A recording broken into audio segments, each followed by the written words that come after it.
తెలంగాణ భవన్లో భారత రాష్ట్ర సమితి ఆవిర్భావ వేడుకలు అట్టహాసంగా జరిగాయి. సరిగ్గా మధ్యాహ్నం 1:20 ముఖ్యమంత్రి కేసీఆర్ భారత రాష్ట్ర సమితి పత్రాలపై సంతకం చేశారు. ఈ సందర్భంగా సీఎం కేసీఆర్ కు జేడీఎస్ చీఫ్ కుమారస్వామి, నటుడు ప్రకాష్ రాజు ప్రత్యేక అభినందనలు తెలిపారు. అనంతరం బీఆర్ఎస్ కండువను కేసీఆర్ ధరించారు. ఈ కార్యక్రమంలో ఆయా రాష్ట్రాలకు చెందిన రైతు సంఘాల నాయకులు, రాష్ట్ర మంత్రులు, ఎంపీలు, ఎమ్మెల్యేలు, ఎమ్మెల్సీలతో పాటు తదితరులు పాల్గొన్నారు. భారత రాజకీయ యవనికపై కొత్త ధృవత వెలిసింది. కొత్త జాతీయ పార్టీ ఏర్పాటైంది. తెలంగాణ రాష్ట్ర సమితి ఇప్పుడు భారత రాష్ట్ర సమితిగా మారింది.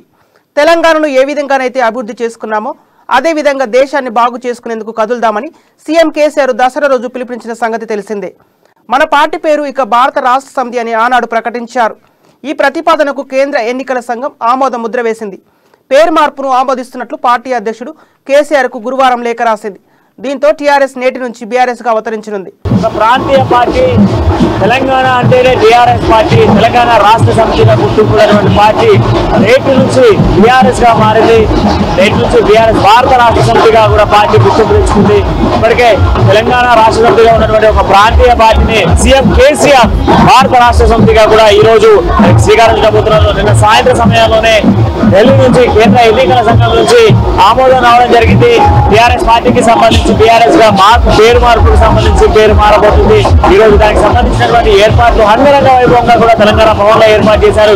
ఇప్పటికే ప్రజాప్రతినిధులు, మంత్రులు, ఎమ్మెల్యేలు ఇప్పటికే పెద్ద ఎత్తున చేస్తున్న పరిస్థితులు అయితే కనబడతా ఉన్నాయి. ఇక్కడ పండగ వాతావరణాన్ని మనం క్లియర్గా చూస్తున్నాం.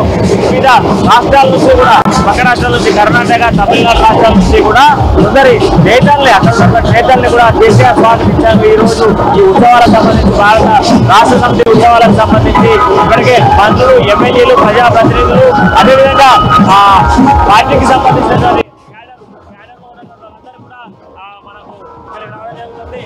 క్లియర్ గా చూసుకుంటే నేరుగా సిఎస్ బోయినపల్లి సంతోష్ కుమార్ తో పాటుగా పల్లా రాజేశ్వర్ రెడ్డి ఇద్దరు కూడా ఇక్కడికి వచ్చేటువంటి వాళ్ళందరినీ కూడా స్వాగతిస్తున్నారు. నేరుగా కూడా పల్లా రాజేశ్వర్ రెడ్డి వాళ్ళందరినీ కూడా తెలంగాణ భవన్ లోకి తీసుకెళ్తున్న పరిస్థితి మనం క్లియర్ గా చూస్తున్నాము. ఇక్కడ చూసుకోవచ్చు సంతోష్ కుమార్ అక్కడ డైరెక్ట్ గా నిలబడి సంతోష్ అక్కడ నిలబడి వచ్చేటువంటి వాళ్ళను స్వాగతిస్తున్నారు. ఇక్కడ పల్లా రాజేశ్వర్ రెడ్డి నేరుగా కూడా వాహనాల్లో వచ్చేటువంటి నేతలందరినీ కూడా స్వాగతించేటువంటి ప్రయత్నం చేస్తున్నారు. అక్కడ ఉన్నటువంటి వెహికల్స్ కూడా డిస్టర్బ్ కాకుండా పల్లా రాజేశ్వర్ రెడ్డి గారు కూడా నేరుగా దగ్గర నుండి చేస్తున్నారు. ఎమ్మెల్సీ పల్లా రాజేశ్వర్ రెడ్డి ఇప్పటికే టీఆర్ఎస్ కి సంబంధించినటువంటి నేతలు, ఎమ్మెల్యేలు, ఎంపీలు, మంత్రులు, ప్రజాప్రతినిధులు అందరూ కూడా పెద్ద ఎత్తున వస్తున్నారు.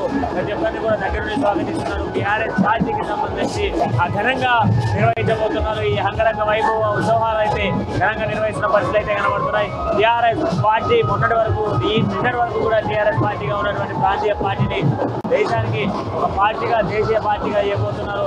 అయితే డిసెంబర్ మాసంలోనే తెలంగాణ ఉద్యమ సమయాల్లో కూడా తెలంగాణ సాధించుకున్నాం. అందరం కూడా ఇప్పుడు దేశానికి సంబంధించి కూడా దేశ పార్టీగా మారబోతున్న నేపథ్యంలో, బీఆర్ఎస్ గా మారబోతున్న నేపథ్యంలో కూడా ఈ పార్టీకి సంబంధించి ఇది కూడా డిసెంబర్ 9న ఆమోదం రావడం పట్ల చాలా మంది ఆనందం వ్యక్తం చేస్తున్నారు. ఇప్పటికే టీఆర్ఎస్ శ్రేణులు ఆనందం వ్యక్తం చేస్తున్నారు.